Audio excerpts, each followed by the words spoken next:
I shortened the shame series to just a 2-week series instead of a 3-week series. So I kind of summarized that up today. Okay? But Wednesday morning, we will send out an email to remind everybody, so it's not a problem. Okay. I want to begin by doing a reading from the language of letting go, and it's one of my very favorite. It's one of my very important readings. I can't get the word out. That's all right. But it's October 17th, and I like it because this reading actually comes on the anniversary date of Starting Point. Starting Point was actually started October 17th, 1977. So I think we'll be 48 years today. This October. But October 17th, feelings and surrender. Surrendering is a highly personal and spiritual experience. Surrender is not something we can do in our heads. It's not something we can force or control by willpower. It is something that we just experience in time. Acceptance or surrender is not a tidy package. Often there's a package full of hard feelings, anger, rage, sadness, followed by release and relief. As we surrender, we experience our frustration and anger even at God, other people, and ourselves, and at life. Then we come to the core of the pain and sadness, the heavy emotional burden inside that must come out before we can feel good. Often, these emotions are connected to healing and release at a deep level. We are protected. We are guided. Good things have been planned. The next step is now being taken. Surrender is the process that allows us to move forward. It is how our higher power moves us forward. Trust in the rightness of timing and the freedom at the other end. And as you struggle humanly through this spiritual experience, I'll be open to the process of surrender in my life. I will allow myself all the awkward and all the emotions that must be released. I wanted to read that because we're going to talk a lot today. I keep thinking I'm there at nighttime. Anyway, we're going to talk a lot today about the concept of shame and something called shame reduction and something called healing the shame that binds us. We don't realize it, but deep down inside of each and every one of us, there are so many experiences and things we've gone through. Turning 85, I began to realize and look back on my journey in my life. And I realized, wow, I went through a lot in the course of my life and my journey.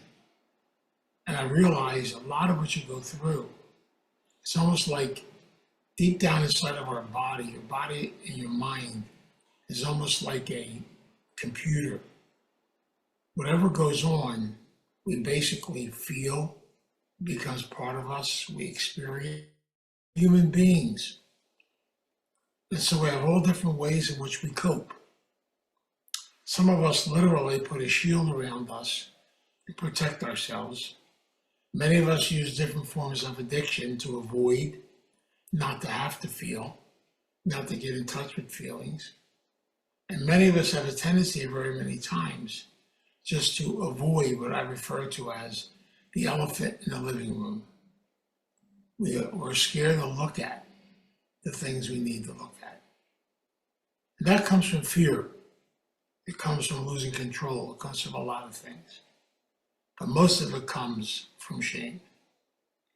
We've all heard the term PTSD.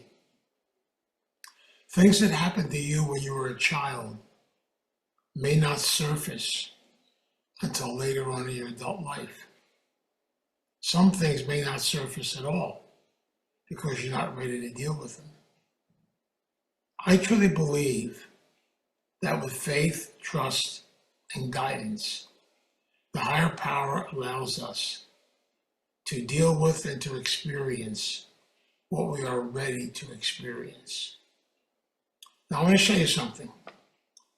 The one thing is you can't force the journey, you can't force feelings, you can't make things happen. There's an experiment that was done, oh God, it's got to be at least 30 years ago now, maybe more. Anyway, the counselor that I know and a doctor decided they were going to do the perfect rehab. What they meant by that was they're going to bring people in and take them off of everything all at once: alcohol, drugs, smoking, eating disorder, change their habits, change everything. It's almost like they were taking every defense mechanism that they had and they were stripping it away from them so they could get to the raw, the core, and the center and begin to deal with it. Well, just to kind of be real about it, the experiment lasted maybe about 3.5 to 4 weeks. In the first week, they had a lot of people leave. In the second week, they began to experience people sneaking, running around, doing things behind their back, avoiding. But they experienced a lot of people switching. They're not doing the drugs and alcohol, but they went into all kinds of other different types of things.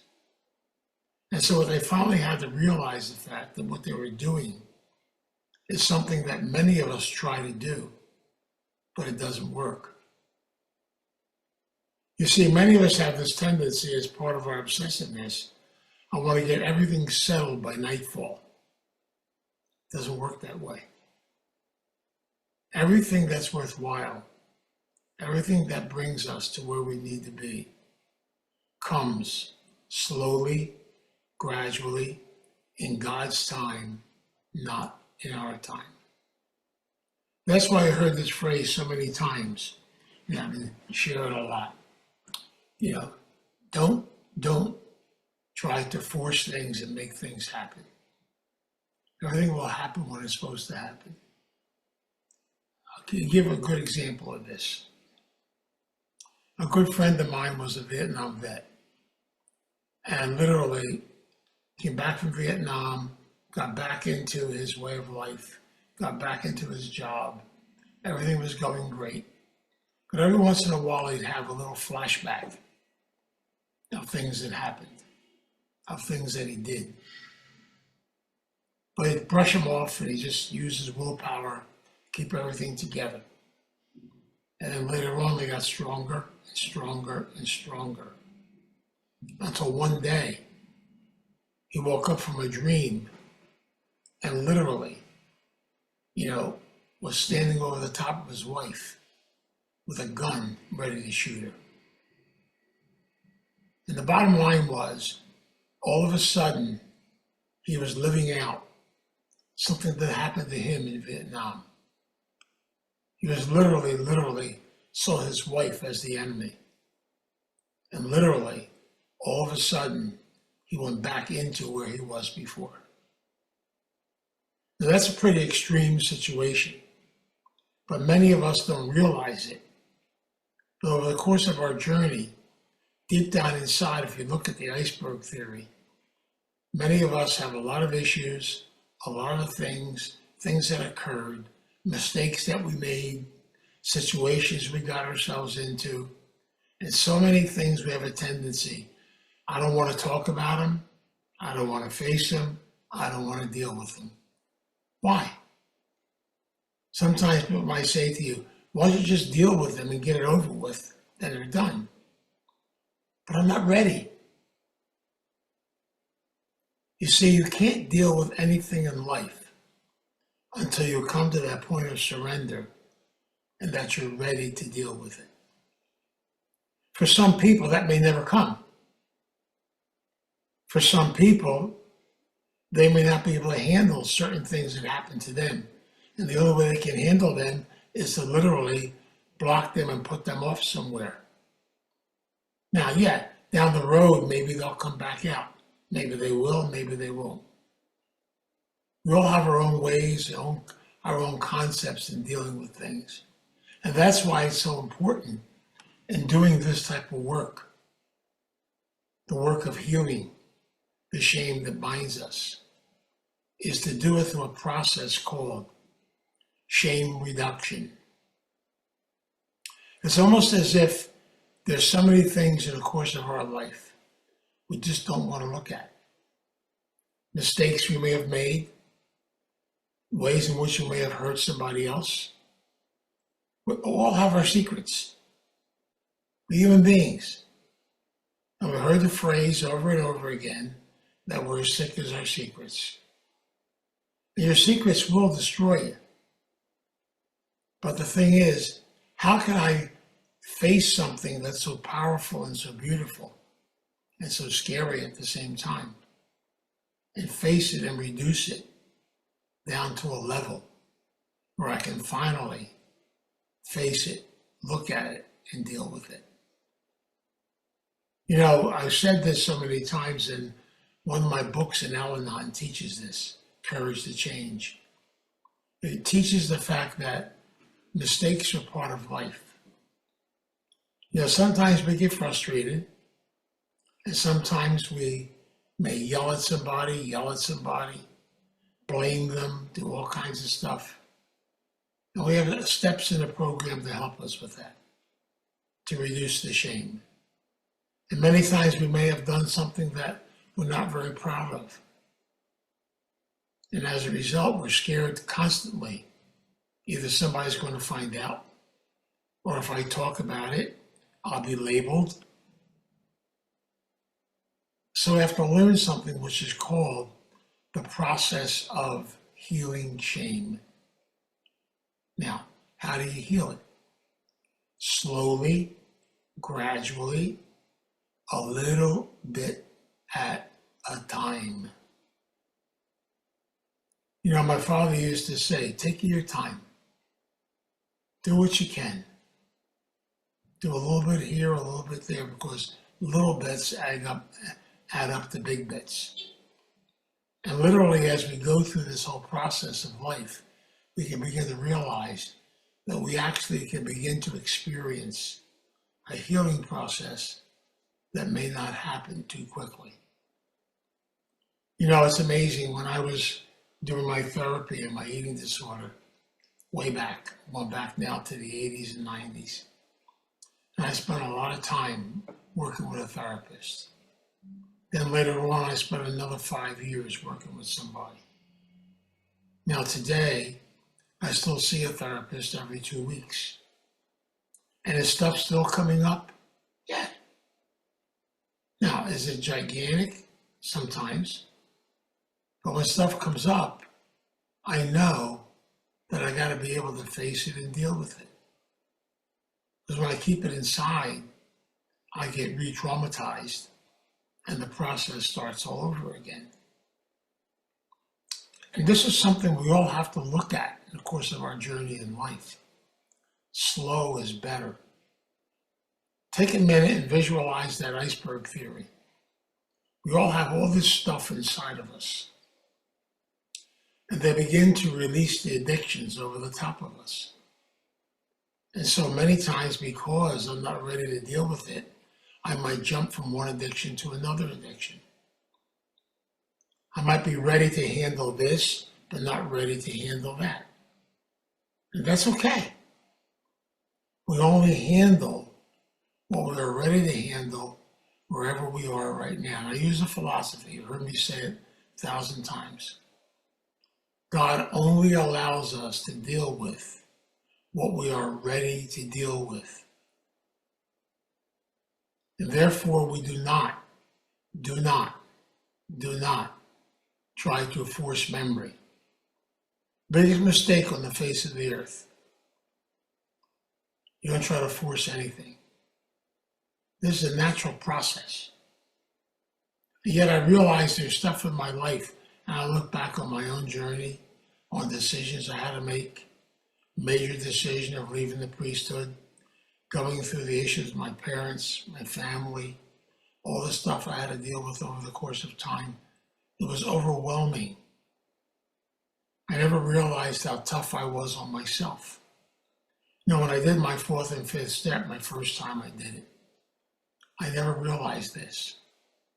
But the person I've hurt most in my life has been me. And therefore, I had to learn how to finally look at my own stuff and realize the traumas that have happened to me. And to be able not to spend time blaming, but to get them down to a level where I can finally face them, embrace them, learn from them, and grow from them. You might say, how can you take something like abuse and reduce it down to a manageable level? I have to bring it down to a level where I no longer allow the person to abuse me by not abusing myself. If I'm going to spend all my time blaming the abuser, then what am I doing? I'm re-traumatizing myself. But you might not be ready to release the abuser, to let them go, to move on. You only be ready when you're ready. And that's why you can't force this process. What's so beautiful about it is that it is a process, and a beautiful process. It's a process that happens naturally. It happens when it's supposed to happen. It opens up doors, and as you wheel with one thing, something else comes up. Even looking at your life from the point of view of, well, look at all the things we have to let go of. It may be relationships. It might be letting go of work. It might be letting go of family. It might be saying goodbye to certain things. And sometimes you don't want to really do that. It's much easier to keep them around so I can blame them some more. But the bottom line is, do I truly want to look at my own issues and begin to get in touch with them?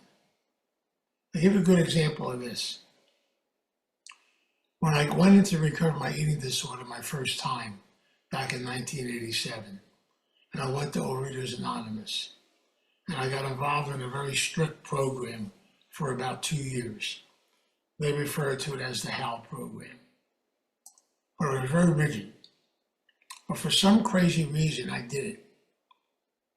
And in those first 2, 3, 4 years, I began to lose a lot of weight.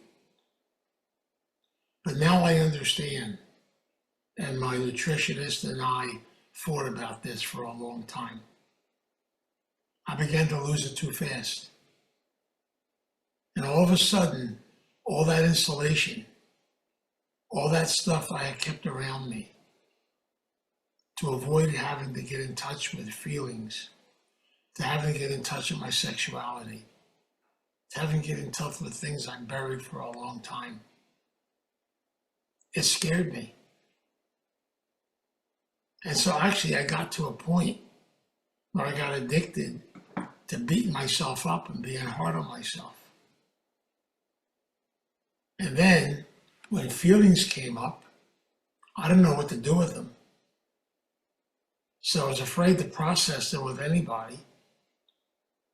So I had to learn for the first time in my life how to trust other people. I need people in my life. I need people to share stuff with. Because it's much easier for me to isolate, to hide, to live in my little fantasy world, make-believe world. That didn't really happen. One of my favorite songs from back in the 50s. It's called Yes, I'm the Great Pretender. Wonderful song. Nice to dance to. But really in reality, how many times do I pretend I don't want to look at something when I know I need to look at it? How many times have you seen something physically wrong with your body and you refuse to look at it? Like it's going to go away if we don't look at it. And sometimes things have to get really desperate and really serious before we're ready to actually face them, or we're forced to face them. How many times have we put off dealing with things? That reading was so beautiful today because it teaches me that for everything in my life that I've done, the mistakes I've made, if I can reduce them and bring them down to a manageable level, then I can build a relationship with them. I can learn from them. I can grow from them. I never thought in my wildest dreams I'd be saying some of the things I'm saying today. That I would take some of the self-hatred, the ways in which I beat myself up, my avoidance. I'll get in touch with those feelings and finally talk about them, release them, and I'll give you an idea of what I'm talking about. I took my therapist 3.5 years to begin to get me to talk to him about abuse issues that I experienced when I was a child. Now, I had kept this buried for a long, long time because I didn't want to look at it. Why should I let him look at it? I don't want to look at it. And I would basically, my therapist used to say to me, you're a strange individual, Vince, because all you do is you beat around the issue, but you never face the issue. It's almost like an analogy, he said. The issue's right in front of you, but you have to go down the street, around the block, go 2 blocks over, go down that way, and eventually you come back, it's still there. Because I don't want to do it. But I realized once I was finally able to break through and talk to my therapist about what was bothering me. When I dealt with my abuse issues and my sexuality issues, and I finally had to talk about them, it's almost like there was like this relief. It wasn't eating away at me anymore on the inside. I had told somebody about it. Was I scared? Scared out of my mind. But once I was able to talk about it, just to one person, to my therapist, it's almost like the balloon inside of us. Did you ever hear the saying, when something's inside, it gets bigger and bigger and bigger because you're so scared? When you finally talk about it, it's not as big anymore. Then over time, he talked me into sharing it with my sponsor in the program. I had hid this from my sponsor for almost 9 years. He says, you got to keep working on this stuff, Vince. You got to get this stuff out. So I finally did share it. Once again, I felt relief in doing it. Was I scared? Yeah. Was I afraid to open up? Yeah.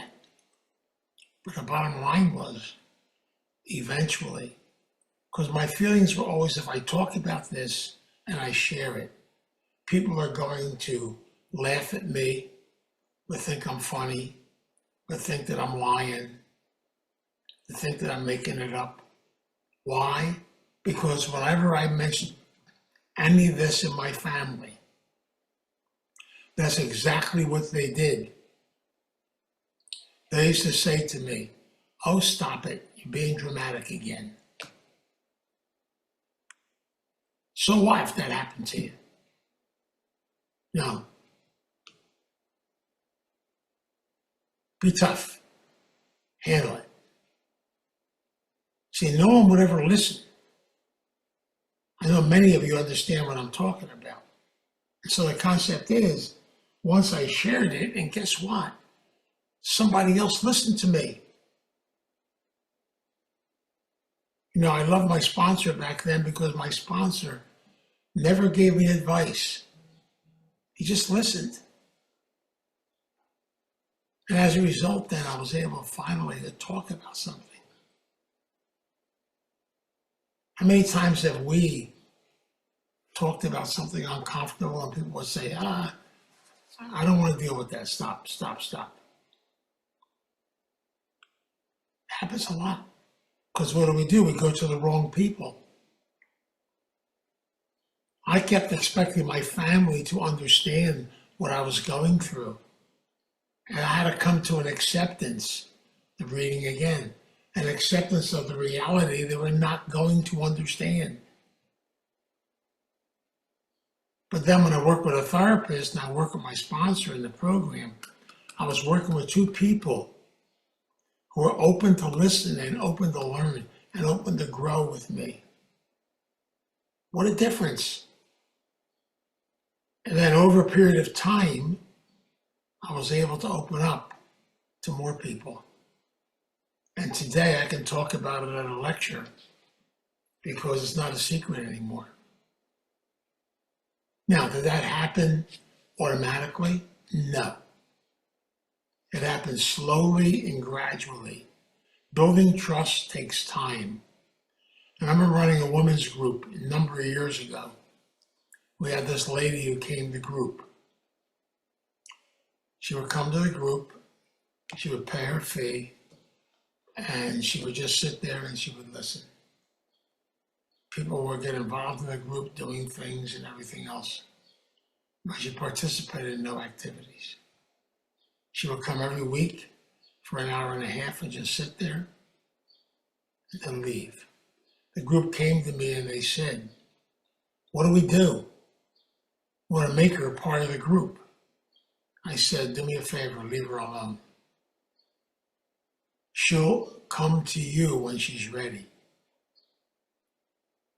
And the amazing thing was, it took over 6 weeks before finally she actually said something in the group and started talking. And later on, she actually said this to us. The reason why I didn't say anything was I didn't trust any of you. I didn't know you. It took her 6 weeks to build a sense of trust that she could finally start the process of talking.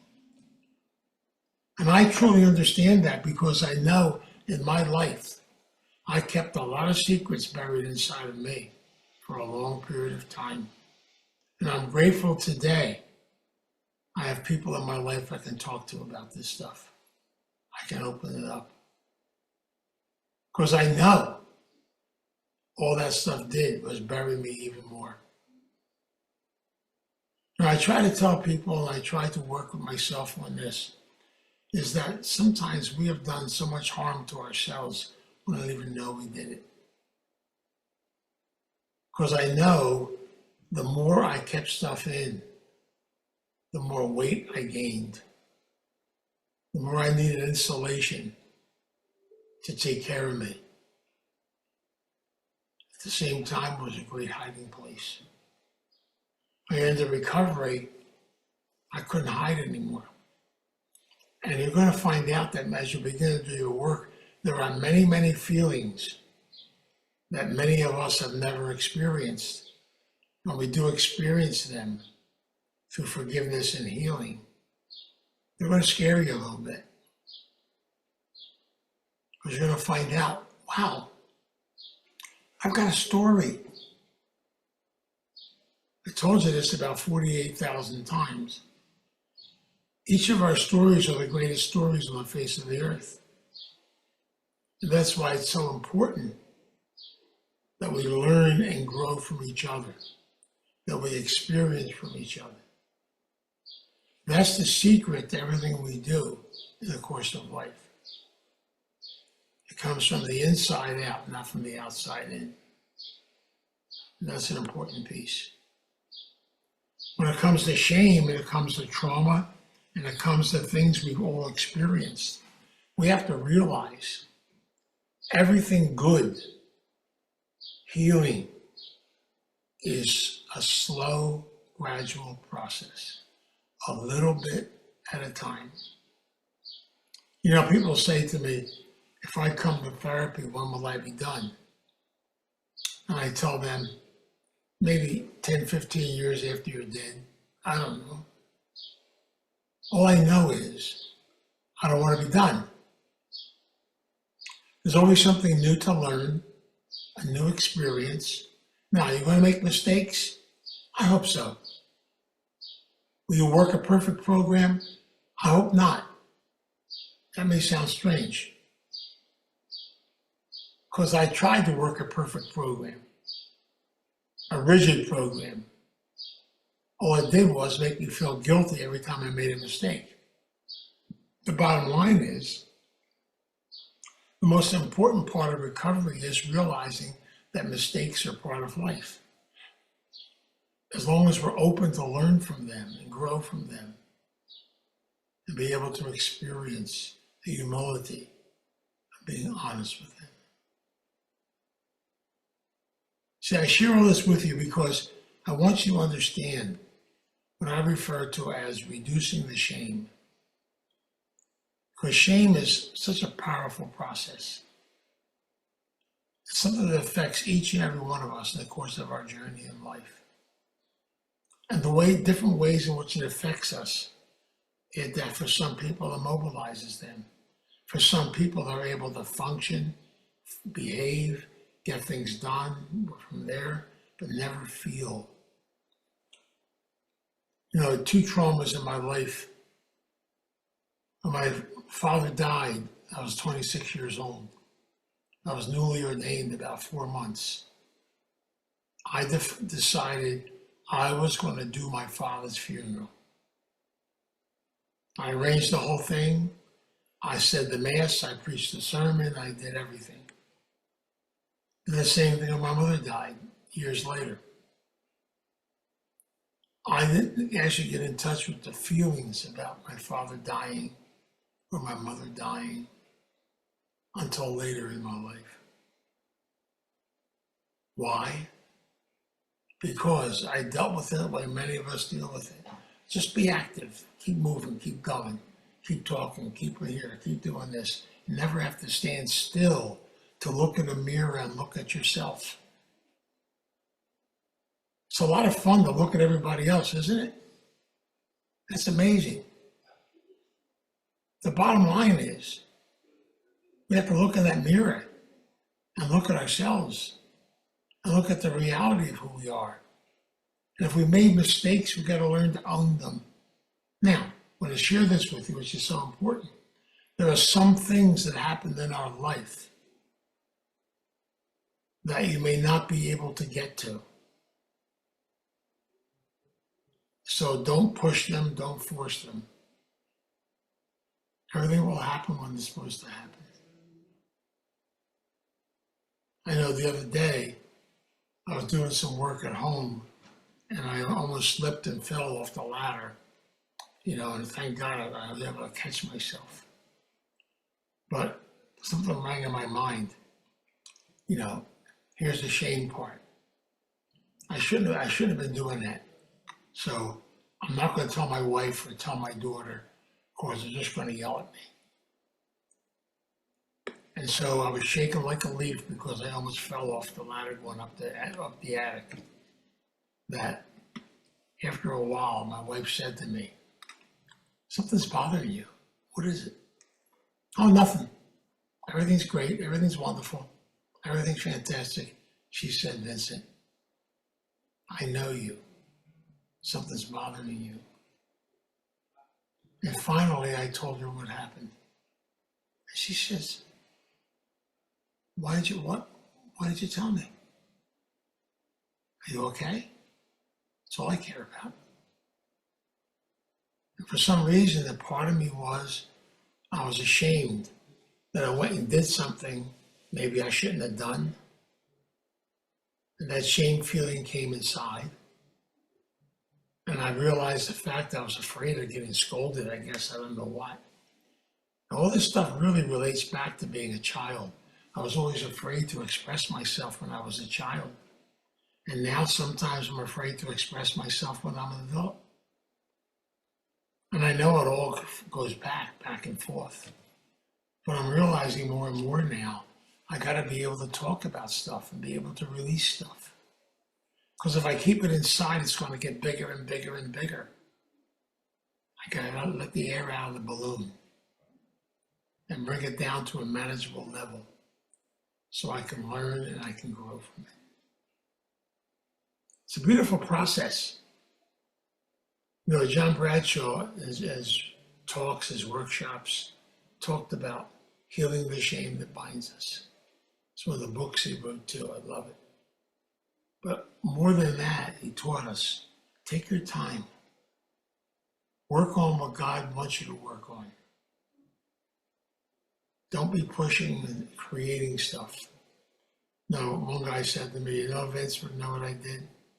I went to therapy, didn't have too much to say, so I made some stuff up to say. I said, what'd you do that for? Well, I made the session more interesting. I said, you made something up to say to the therapist, so you can make the session more interesting. I said, okay. I finally just said to him, I said, yeah, some are sicker than others. I don't want to make anything up. If things are okay and I'm floating along, I'm not ready to deal with something, just tell the therapist, this is where I'm at today. My reality today.